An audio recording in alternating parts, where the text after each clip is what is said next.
Welcome to the deep dive. Today we're doing a highly requested analysis on a popular skincare product, CocoBeauty's Peel Shot Glow Rice Ampoule Duo. Seen this one everywhere. Right. The promotional claims are massive. We're Right. talking powerful pore refining, shrinking pores, clearing blackheads, the works. The holy grail, basically. Exactly. So we've gathered the sources' user reports, the brand's own materials, independent searches, to ask a simple question.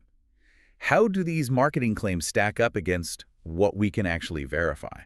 And a quick but really important note before we start. This is all educational commentary. Yes. We are only analyzing the marketing and labeling practices. This is absolutely not medical or health advice. Okay, so let's unpack this, starting with what consumers were saying on the ground.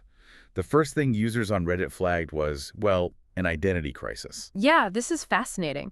They immediately pointed out how visually and functionally similar this CocoBeauty product seems to be to a well-known competitor, the Dr. Max and Peel Shots. So right out of the gate, there's confusion. Totally. It raises questions about product differentiation. I mean, if you're promoted as unique but you look just like something else, consumers are going to wonder what actually makes you different. And the confusion got deeper, didn't it? The sources found that some of CocoBeauty's ads seemed to use imagery that looked a lot like the competitor's packaging. Exactly. And if we connect that to sourcing transparency, the whole thing gets even murkier. How so? Well, the competitor brand is generally known to ship from South Korea. But this CocoBeauty product, according to the sources, was noted to be shipping from China. Okay, so that variance in origin is a big deal for consumers worried about quality control and, authenticity. A very big deal. It just adds to the questions. So with all these questions about identity and sourcing floating around, how does the brand try to seal the deal on its own website? That's where the high-pressure sales tactics come in. The sources highlight all the classics. Like what? Giant flashing discounts, really aggressive countdown timers, and those scarcity claims like only 33 bottles left to rush the purchase. Right, which are all designed to create a sense of urgency. It's pure emotional selling.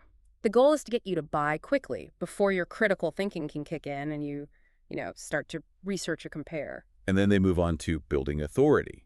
The sources found claims that the product was featured in publications like Vogue, Allure, and Vanity Fair. Which is massive validation for a brand. Huge. But the critical finding was that independent searches just couldn't verify any of it. So the features weren't real. It seems they couldn't be found. Essentially, they appeared to be fabricated.